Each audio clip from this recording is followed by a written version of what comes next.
Hello and welcome to a new podcast from the Belt and Road Institute in Sweden. My name is Hussein Askary. Today is Friday, the 3rd of February.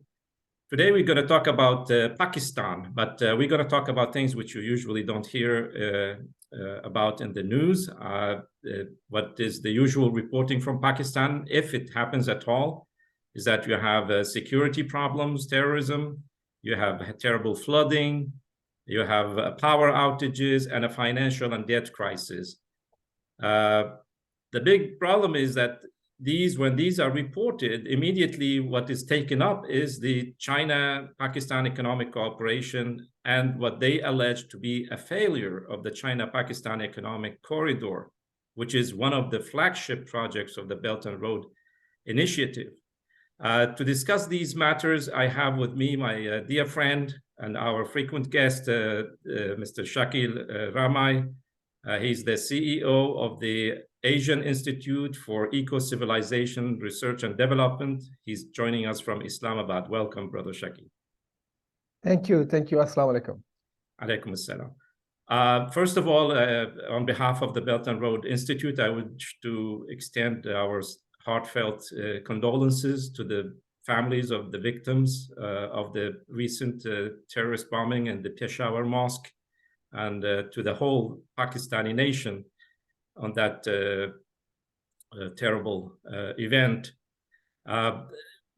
It's one of the things people don't really understand, that many of Pakistan's woes, whether it's security or economic, it has been the result partially of the decades-long war on terrorism. It started with the war against the Soviet in Afghanistan, and Pakistan was a major conduit for the support for the Afghani people and the fight against the Soviets. But even after 9/11, 2001, Pakistan paid a heavy price for the war on terrorism, which ended with no good result.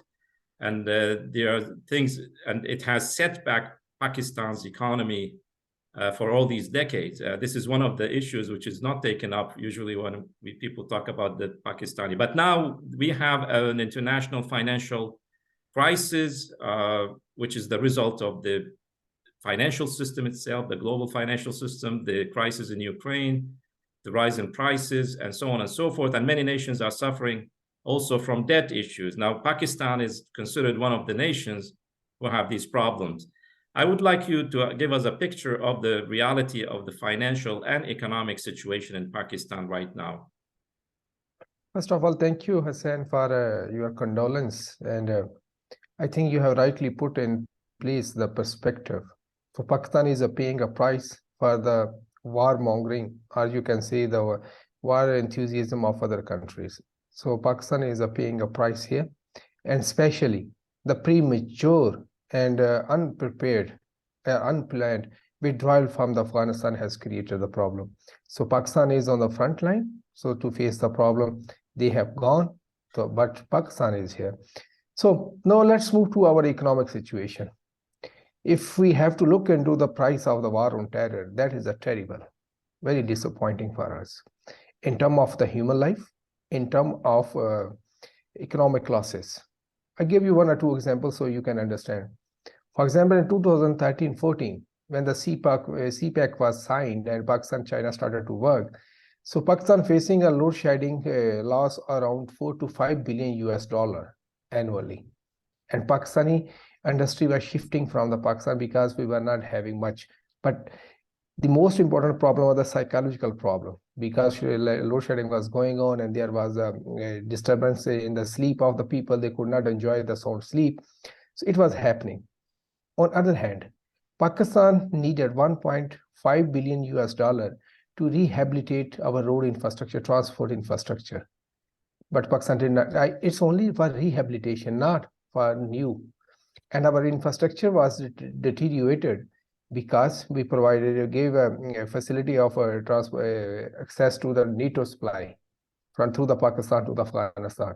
And our roads were not built according to those trailers and the big supply chains, and we had to face the price. And our ally to whom we give this access and face the problem, so they show their back to us. If you look in terms of the humans, at 2014-15, till that point, Pakistan has lost 60,000 Pakistanis in bomb blast or in other terrorist activities, 60,000. And then Pakistan lost $100 billion in terms of economy. At that time, when we needed the help from our allies, even they did not look at us, leave alone to help us. Rather, they started to run malicious campaigns against Pakistan and showing that Pakistan is not a safe destination for the investment. In this backdrop, China came forward and the CPEC was launched. So China gave us two things. Number one, the trust. So China told to the world, Pakistan is not a bad place to invest. So China came and invested here. Second, China showed that China is a trusted partner. No matter what is the situation, China never leave its friends and allies, and especially in context of the Pakistan, Chinese call us the iron brother. So they show that. Moving forward quickly to the current situation, unfortunately, during that time, we faced again troubles. Number first, there was a political problem. So there were the movements were going on. Then there was a COVID-19.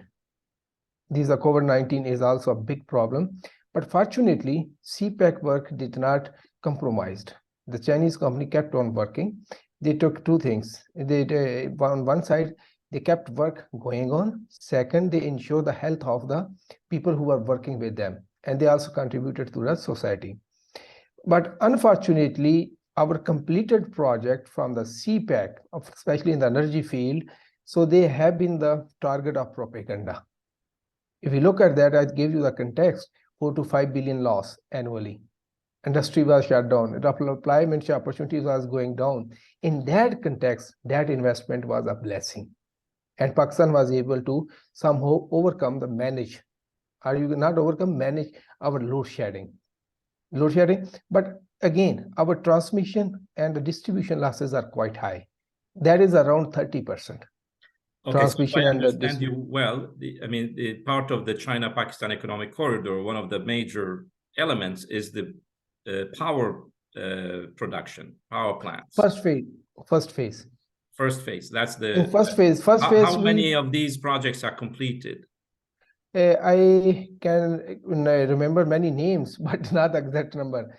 Like the Port Qasim, a coal power plant, Sahiwal power plant, Sachal wind farm, Quaid-e-Azam solar park, then the Suki Kanari hydropower project, then the Daud windmills, Three Gorges windmills. So number of things. So yeah. I can. You also have a nuclear power plant which was put in place. So nuclear power plant, but that was not the part of CPEC. No, it's not. That is out of the CPEC. We have two types of the cooperation. One is under CPEC, other is out of CPEC. For example, companies like Huawei, Haier, and these nuclear power plants, they don't come under CPEC. Okay. They are these are investments, or these are because there's this discussion that Pakistan has a debt problem because of these projects. Where these I will come to that. Okay. I will come to that. So due to the energy losses, transmission and energy losses, so we were not able to fully benefit from the Chinese power plant because it was around about. There is power produced in Pakistan. There's no problem with that, but the transmission system and distribution is still old or has problems. Still old. We have the power, but that power we need to enhance, because at this point of time in 2022, around 24.6% population does not have access to the electricity. That's mean around about 55 million people. So we have to increase the production in the coming year. But simultaneously, our transmission system and distribution system, they are prone to the challenges.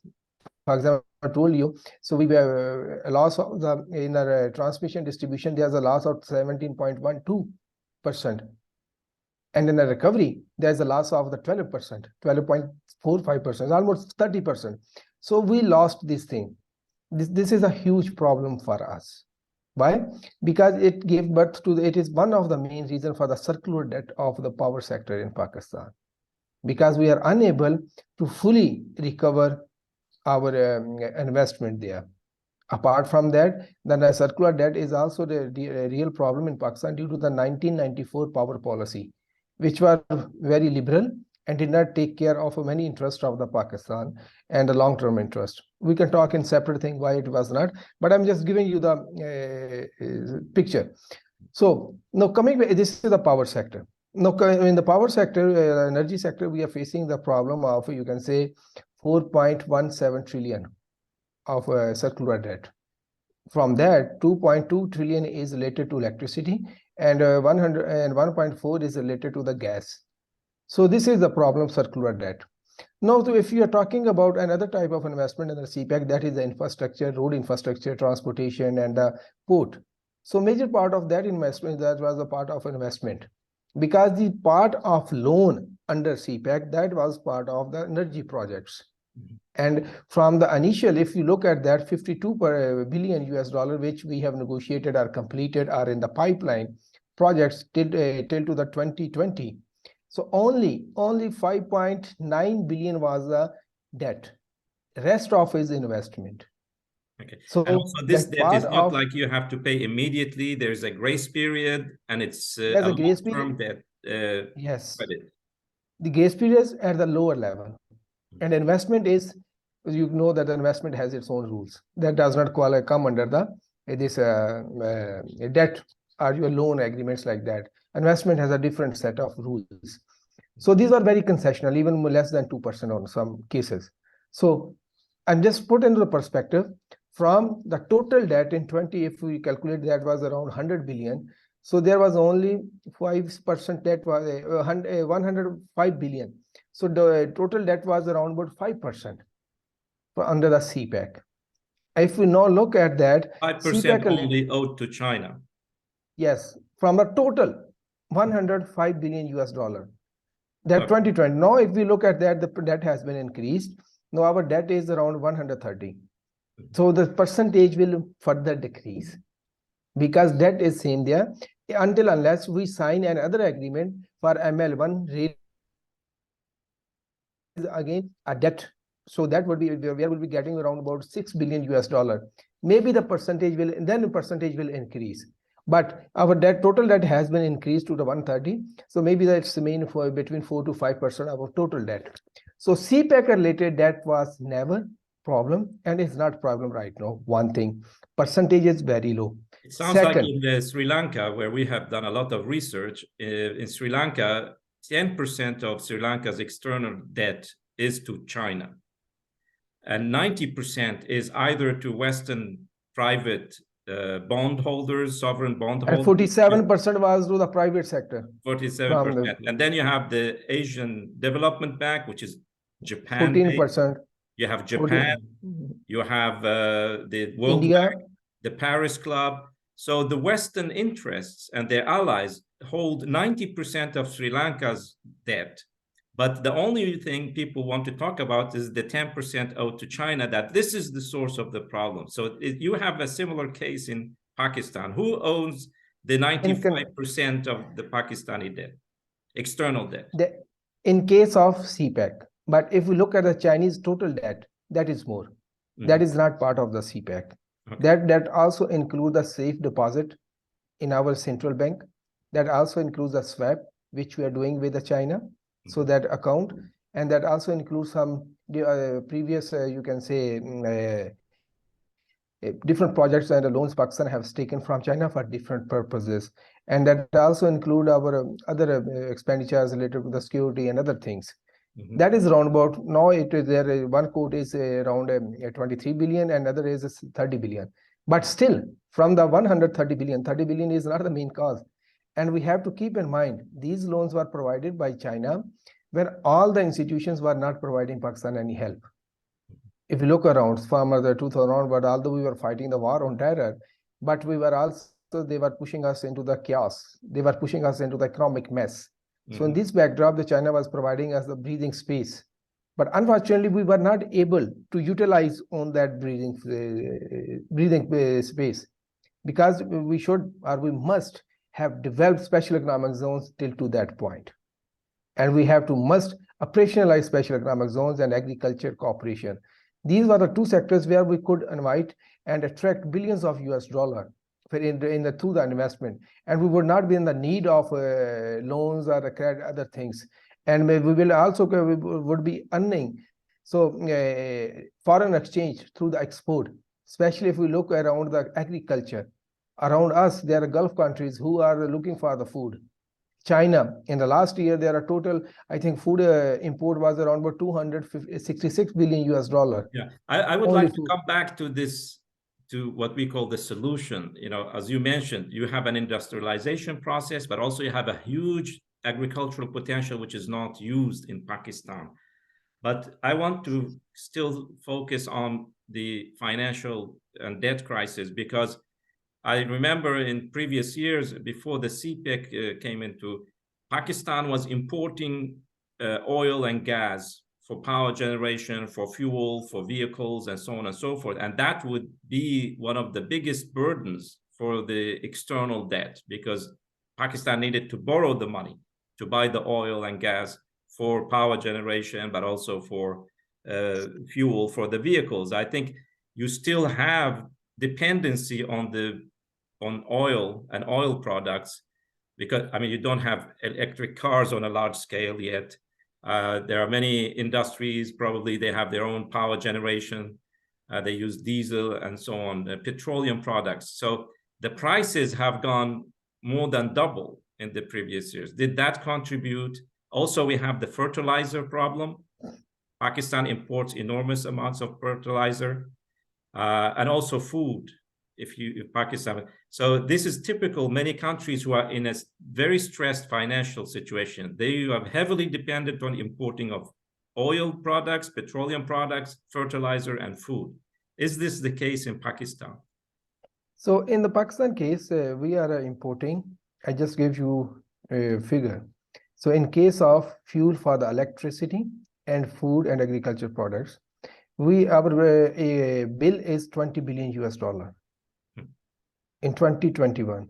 Wow. So after 2021, the prices has further changed because after the Ukraine crisis. So we don't have that. I don't have the data for the 2022. It will final calculation will be coming in 1 or 2 months. Then we can discuss. But the latest information I'm sharing with you.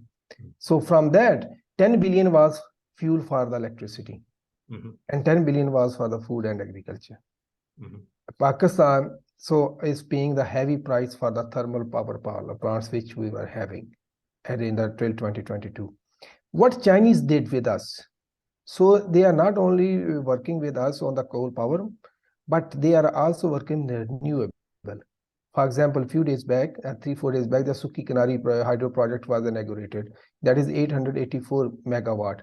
Then there is a Kerot under the construction. That is the 70-20. Then there is another Sachal. That is Azad Patan. That is there is another Kahla. That is 1100 something megawatt. These so these are projects. These are all hydropower projects. Hydropower projects. Apart from a CPEC, China is also helping Pakistan to build the Dasu Dam. That is a big one. This is I think 3000 something megawatt electricity will be producing there. Why I'm mentioning this?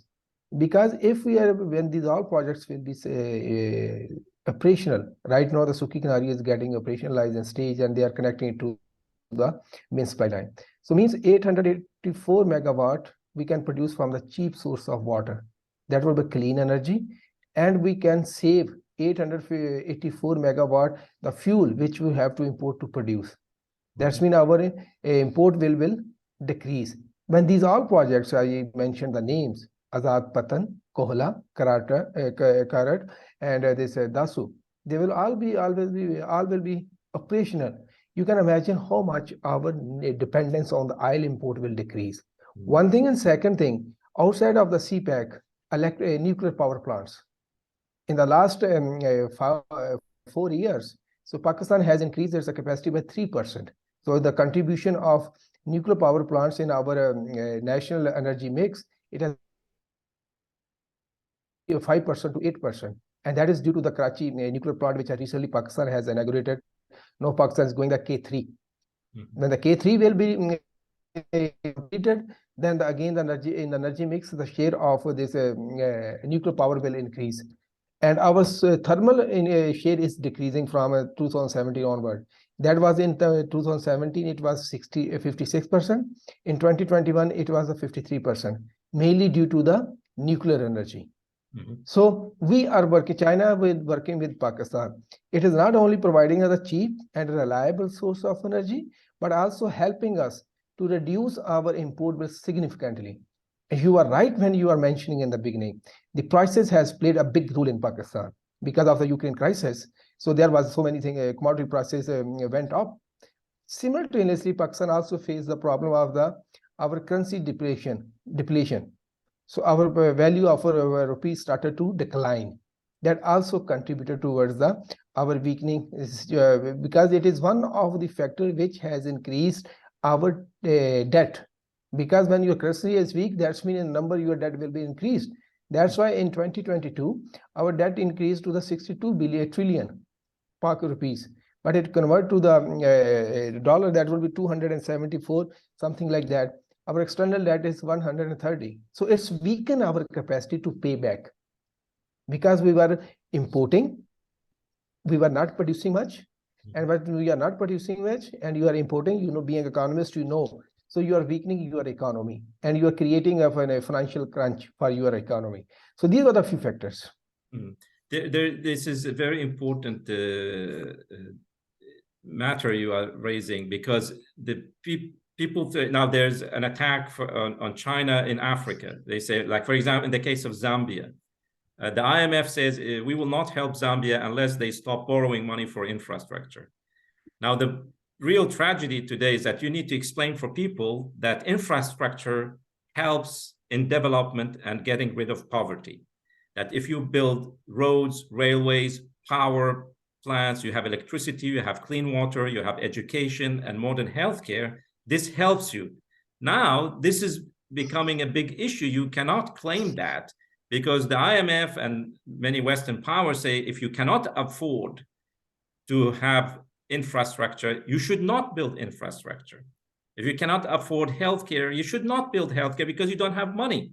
And you should not borrow from China. We will not give you money, we will not lend you money to build infrastructure, and you should not borrow from China to build infrastructure. Now, this is the real tragedy, because poor nations, developing nations, they will never ever get out of the poverty trap if they don't build infrastructure. Now, they don't have the technology to build that infrastructure at the moment, and they don't have the financial resources to buy it from outside, and therefore it's natural they have to resort to borrowing to build the infrastructure. Now, what infrastructure does, this should be self-evident, but we have to emphasize it again. What infrastructure does, it increases the productivity of a society.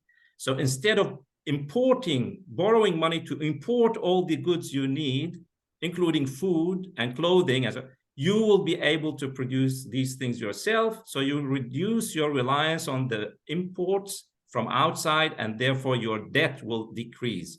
Now, this is a natural process. This is physical economic process, but it's being ignored because of geopolitical reasons. And Pakistan, as you are explaining, will be able to produce the things you are now importing for very high hard currency.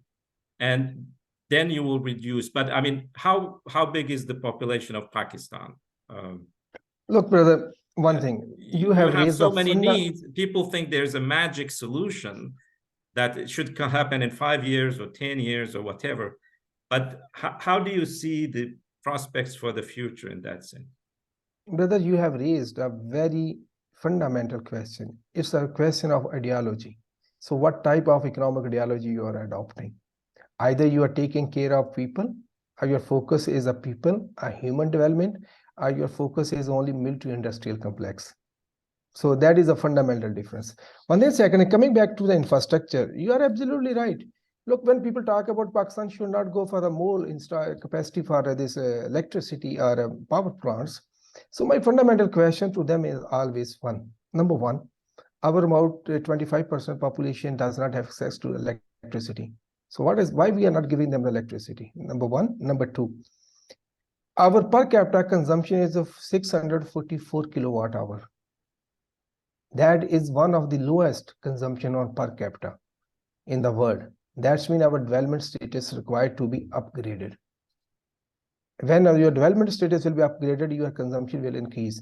Like in Germany, in US, in other countries, Their Here in per Sweden, I capita. looked a few years ago, Swedish consumption of electricity, we have only 10 million people. We consume more electricity than the whole of Pakistan with 120 million people.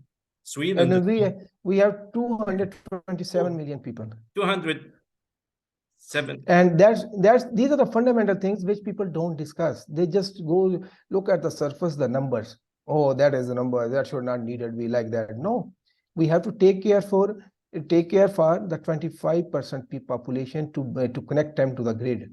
One thing, and second thing, if we have to move on the development ladder, our per capita consumption will increase. And that happened after the energy projects, when our industry started to come back and our industry started to run at the full speed and the full capacity and other things. That's why people are asking why we are not bringing, we have built so many things, why there is a load shedding? Because our per capita consumption was quite low and we calculated our need on the basis of that. But that with every development step, your per capita consumption increase. We need to keep factoring those factors also when your per capita consumption will be increasing, how your electricity needs will be increasing. Otherwise, if I build up 10 plants on the basis of the per capita consumption of 644 kilowatt for the next 20 years, maybe I'll say, oh, we are over capacity now. Maybe we have to redefine it. After 5 years, if industrialization process ever happened, what will happen? That's why our infrastructure planning is also important. Number two, if we look at the connectivity, if we look at the history of the major cities of the world, so where they are located? They are located on the railway lines, they are located on the roads, and they are located on the trade lines, on the land. So that's mean infrastructure was the key for the population to concentrate at one place. And later on, it was bringing other facilities like education, health, and other things. That was also play a major role, but the fundamentally connectivity is a basic. Connectivity infrastructure, access to the facilities, that is a basic. Even not we look around in the US. So how many cities were populated and how many states went to the rust states because the connectivity will decline there and their activities happened. They're not related to that. Industrialization process went down along other factors. Connectivity is also one thing very important. And connectivity infrastructure is so important. You have witnessed this when the Donald Trump was the president of US. He wanted to move away Americans company from China. Even the Biden administration want. Why they are not leaving? Because they don't find such infrastructure anywhere other in the part of the world. If you look at access to their ports, access to their major cities, if they can say, oh, go to the India. So there's no comparison between the infrastructure. Even they can no comparison between Vietnam infrastructure and Chinese infrastructure, which is much better, even in the European countries. So the connectivity infrastructure is key for the business also. And even this point also proved that if the connectivity infrastructure is better or the facilitation is better, even your enemy will not stop to do business in your country. Right. Because it's a beneficial for them. And now China is investing on a three-dimensional transportation network. That is another subject. So this is also China is teaching to other developed countries also. If you have to transport a food product for export, you need a better quality supply chain which can transport your product in the best available shape to the international market. Then you will get the price. If you are on the bumpy roads and then the trawlers and you're putting in some dusty wagons or something like that, your product will not even, you will not eat it after one day because it's a very bad shape. There's something is happening. Sure. This is one example. That is another. I gave you the sophisticated example from China when the Americans companies refused to leave the China. Yeah. So this is infrastructure is a key, but we have to see what type of infrastructure we are creating. Either we are just creating for the building some minars or you can say tombs or something like that, or we are building infrastructure of improving the connectivity, improving the education access, improving the health access, or connecting our industrial base to the main port, or our connecting our agriculture commodity markets to the main ports or something like that. So that is needed. Without that infrastructure, the dream of development would be dream of development. Exactly. So this is you put the horse before the cart. So you can pull the cart after it. You mentioned earlier the question of development of agriculture in Pakistan.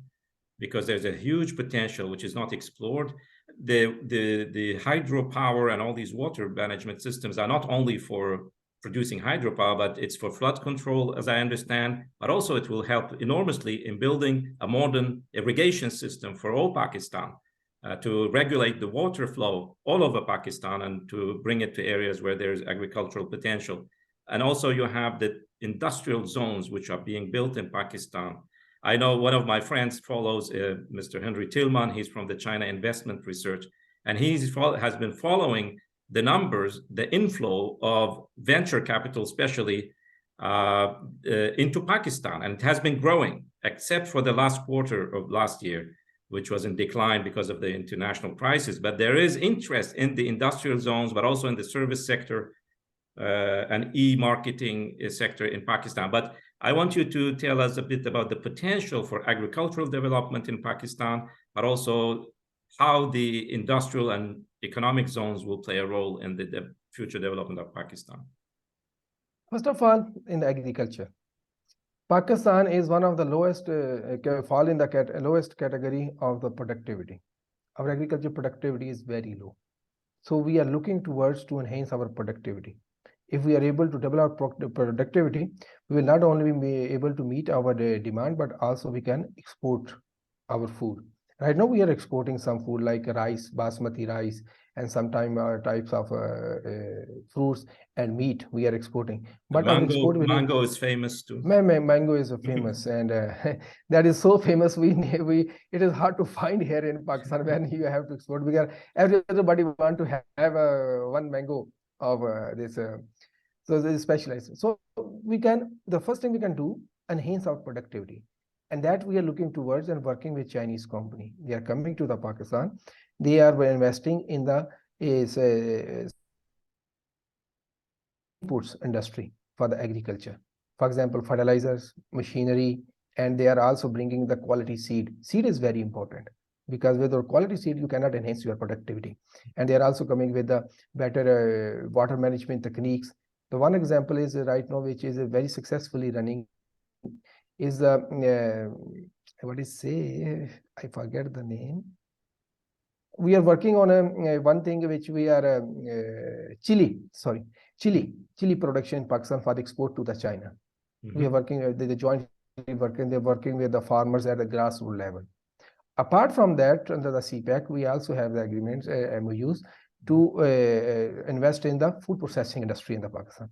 Because we produce a quality citrus, we produce quality mango, we produce quality apple and other some fruits, but we are not producing one sip of their juice. So that is a huge area where we can go for the value added. And value added, that can bring a lot of money. And then second area where China and Pakistan is working to invest more, that supply chain of agriculture. Because in Pakistan, there's a very limited number of refrigerated transportation facilities are available and the stores are available.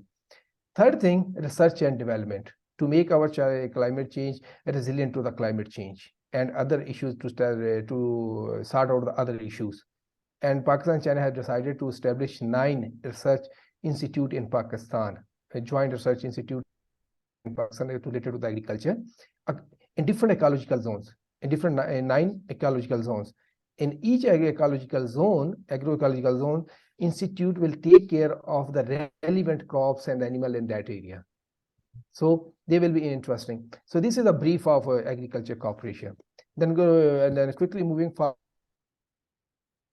special economic zones. We have an interest from many countries, like ASEAN countries. They want to hear European countries. Especially recent days, our German friends, ambassador is going to the Gwadar and Balochistan and other areas. He is visiting rigorously to those areas where they can invest in the CPEC.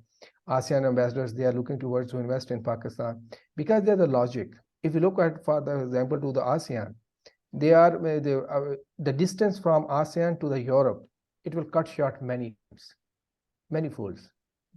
And Europe is the biggest trade partner of the ASEAN countries. Now the China is taking over, but in the last 1 or 2 years, they were the biggest trade partners. So if they are investing in special economic zones, so the competitiveness will be enhanced in Europe. And simultaneously, if the CPEC route is being used, so there's a huge potential for China and other countries to reduce that distance. If they have to go through from Europe, go through to our Strait of Malacca, thousands of nautical miles can be saved. And there are the studies which are available, which telling us so they can save their distance. For example, if the China is doing the trade with the say 6 countries, 3 from the Europe, 3 from the Gulf countries, through the CPEC route, so annually China can save $71 billion in terms of the transportation cost. Not only Chinese saving, it is also saving of the other countries because they also have to send their products to the China through that route. So there's multiple benefits. So special economic zones, that's why special economic zones are attracting countries. The only problem here is still we are not able to fully functional our special economic zones. That is the real problem. But now 2 special economic zones are near to completion, is in Faisalabad and other is in Peshawar, near to the Peshawar. So these are 2 are in advanced stages, and we are working on other ones. So when it will be established, that means our more industry will be coming to the Pakistan. And an interesting fact, I can tell you one thing, in the Rashiki, that is near to the Peshawar special economic zones, when it was opened for the applications to invest in that zone.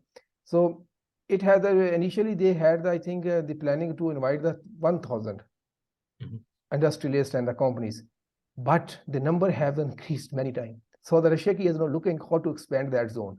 So that is the level of interest of the world to invest in Pakistan in special economic zones. Because when you are investing in the economic zones, you are going to, the market is open for you to not only the Gulf, North Africa, also to the Central Asia, Eurasia region, because that is one of the shortest routes they can exploit through the Afghanistan to reach there. So there will be opening the many avenues. So we are hoping it will open the new avenues for the connectivity.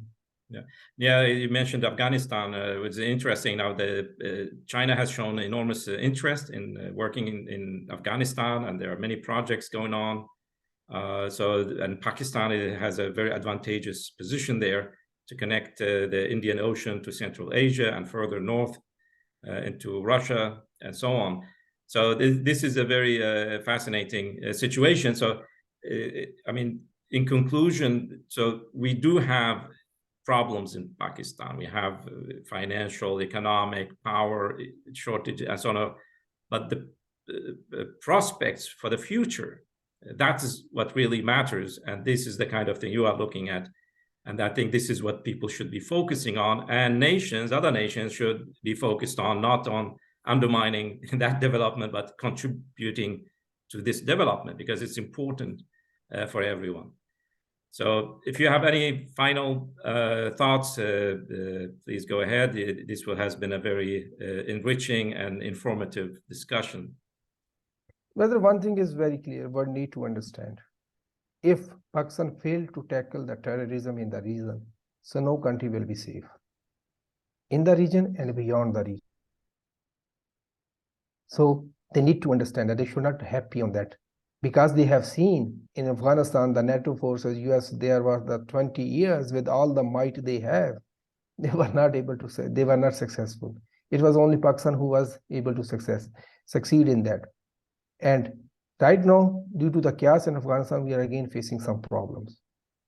But they should understand if Pakistan failed to tackle that, so there would be a disaster in the region and beyond. One thing, and second thing, all the regional countries should know every country is important. They should work together to build the connections. Either it's Iran or Pakistan or India, Afghanistan or any other country. If they unite, their benefit will be multiplied. If they keep fighting with each other, everyone will lose. Only the chaos will be the winner. Thank you. Thank you very much, Shakeel. This has been very enlightening, especially what you said, these final words. These are quite wise and prudent. Everybody should listen to. Thank you very much for taking the time to be with us. And I thank our viewers for being with us this time. And we see you again in future podcasts. Thank you.